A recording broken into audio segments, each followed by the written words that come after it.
Hello, trumpet friends. Today we're talking about mouthpiece buzz.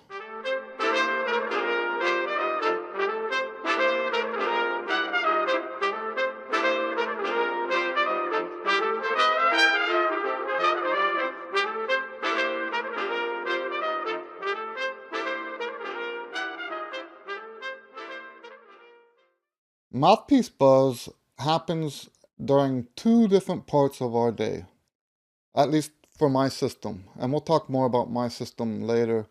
Uh, but two different parts of the day. We have the part that I've already talked about on this video when we're using it to practice music. Then we have the way that we use it in the routine, which is actually more common. And for it to work in my system, you have to understand why my routine is set up the way it is. And you can go to this video here, which talks about the order of the exercises. As a simple summary to what's related here, we do the air, the lip buzz, mouthpiece placement, and then mouthpiece buzz. And we do have a video for mouthpiece placement exercise here too. Okay. After you've done those exercises, you come to the mouthpiece buzzing. And the mouthpiece buzzing in my system, I have to keep saying that, in my system, the mouthpiece buzzing is basically a transition from the lip buzz to the horn. All right? We're making a transition from the lip buzz to the horn. And remember that the lip buzz, the purpose of the lip buzz is to help you find your most natural embouchure. So that makes the mouthpiece buzz a lot more important than just an exercise. If you get this wrong, all that lip buzz work is for nothing. Okay?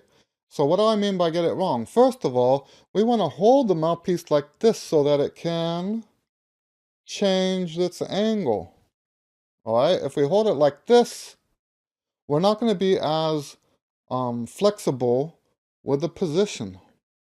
Now, I know that some of you have been taught or believe that the angle of the instrument is not supposed to change. There's band directors that teach this, high school trumpet teachers that teach this, and I have a lot of students that, in the past, that I've had to correct because they hold the instrument static, which creates a whole bunch of problems with flexibility and tone production and all that stuff. So, the important part of this is that we want the instrument eventually to conform to the lips, not the other way around. We don't make the lips conform to the instrument. We make the instrument you ever hear someone say the instrument becomes an extension of your body? Well, that's not going to happen if the way you're practicing makes you an extension of the instrument. Let that sink in.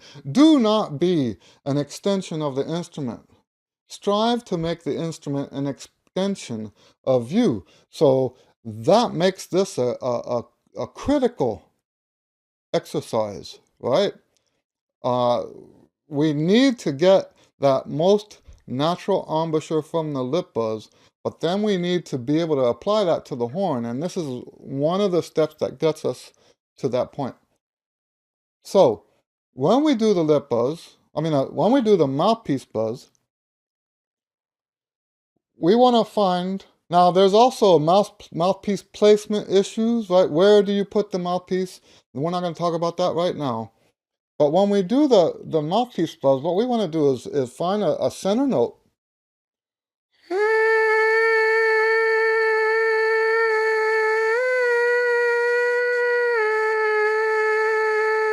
And when we first start, we want to do some scale-wise movement. What I did now, do, re, do, and then we can go down if you want.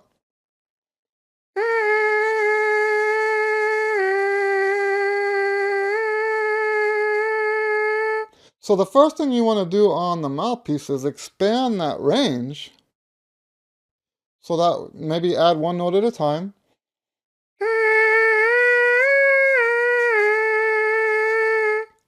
And I like to take it off each time because that it forces me to practice the setting. You know, a lot of times people want to find that spot and hold it there so that they don't lose that spot. Well, that's not very practical in a professional sense, right? Because when you operate that way, you're creating a obstacle for you when you're performing, right? Because what happens when you have to take the horn off? Now you're like at a disadvantage because you're not used to like just putting it on where it belongs. So yes, I believe in taking it off. It's also good for rest. We don't normally think of that in those terms on the mouthpiece buzz level, but it's also very good for rest. So take the mouthpiece off after each exercise.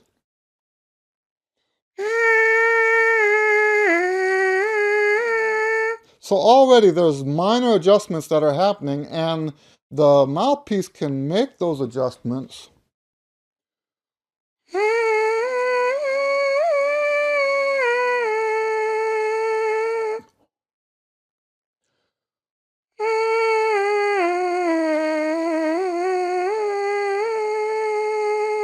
Like I said, at this point, those are extremely minor adjustments, but we want to be able to let the mouthpiece match the lips, not the lips match the mouthpiece. That's probably the most important physical aspect of the mouthpiece buzz in my system, is that the mouthpiece needs to be able to adjust that way when we get to the horn. And that's why, by the way, I don't like, and I don't know where I put my buzz aid. Let me look real quick.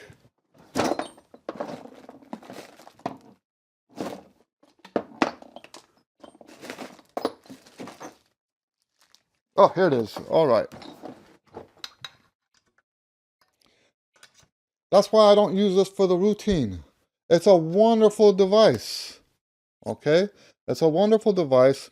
I don't use this for the routine because it does not allow for that kind of flexibility in the mouthpiece position. All right? Now, I know that a lot of people teach, famous people even, and that's okay. I'm not saying that they're wrong and I'm right. This is just my way. I know that a lot of people believe that you should use this during your routine, and I just disagree. They don't use my routine anyway, right? So it's not like, so now we're talking apples and oranges, okay? So if you're one of those that says, well, so and so famous person says you're supposed to do that way, well, that person doesn't use my routine, right? And for good or for bad, that person doesn't use my routine. So it's apples and oranges. What they're saying has no bearing on what we do if you're using my system, okay? And there are people using my system. That's why these videos are so important. All right. So once we do the scale stuff, and you know what? You can do more melodic type stuff. It doesn't have to be, and when I say melodic, like halfway melodic. So like you could do,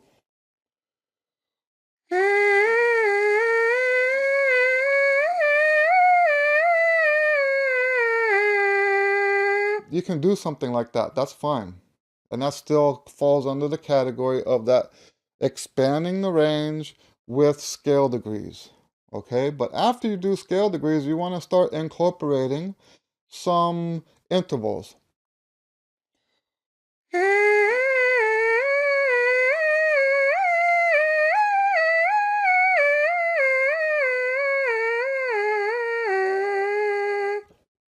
And when I'm doing this, usually I'm doing my full mouthpiece range. I'm not going to get into what that means, but I am doing the low notes and the higher notes. Um, Not just, I'm just giving you a condensed version, and these aren't the specific exercises I do. This is just an information video. If you want the actual exercises, you can buy my books. I have several books with these exercises in them. So after that, what we're going to look for is wider intervals.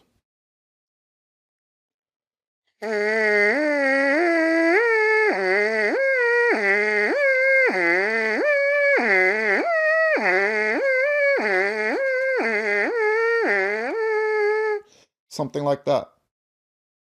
And you can see now that the intervals are becoming a lot wider, the mouthpiece is actually adjusting more drastically, right? The movement of the mouthpiece becomes a lot more, nothing very, very, I'm not doing like that, obviously, but there are adjustments. And see, that's the thing. Sometimes, I remember when I was first taught the pivot stuff, and back then it didn't take hold. I didn't do it. I didn't get anything from it because my whole system was so messed up back then that the pivot stuff just wasn't right for me. It wasn't going to work the way I was playing. Okay? And in an effort for the teacher to get me to do the pivot, he told me to mechanically do this and that, right? And that wasn't producing any beneficial results because it's not coming from that foundation of the movement of the lips when they buzz. When they go from the low notes to the high notes, the lips move. I shouldn't say move, that's not right. They adjust. It's still the same position, but tighter in or not as tight in, right? So the angle of the instrument needs to follow that. But if you're not doing that, then there's nothing for the pivot to follow. So you can teach pivot all you want to someone that plays the way I used to play, not going to help a bit because it's going backwards. We're trying, when you go like that, you're actually ending up trying to make the instrument move in an unnatural way. We don't want that. Okay? So now let's talk about, I did have one person on YouTube said that they have a wonderful lip buzz. They can't seem to get anything out of the mouthpiece. Now, first of all, I'll say to someone like that, probably the mouthpiece is too small. And even if it's not too small, that it would be beneficial to start with something bigger. And you can take like the end of a scissors and put on there and start practicing that way. One that I forgot about when I was responding to him is that you can actually take two lips. If you have a good buzz, take two lips and come closer and closer in. Now, one thing that can happen when you put the mouthpiece on is that if some reason, teeth structure and the size of the mouthpiece, the shape of the rim, if you push on the only vibrating part of your lip, you won't get any vibration. Okay? So it's possible if you put the put the mouthpiece in the wrong place, whether it be off to the side, sometimes it can be in the center, right? You can put it in the center, but because of your structure, it pushes in the wrong place and dampens the vibration. Not going to happen, right? So you want to toy around experiment with mouthpiece size, experiment with positions along the face, Now, when I say experiment, nothing wrong with experimenting all the way over here, all the way over here. You know, it's not that we would ever use that, but when you do the experiment, that gives you more information. Okay? So, you know, most of what we do really is to help broaden our minds, help us see things in a larger perspective. All right, so by trying to play over here, which I haven't done in years,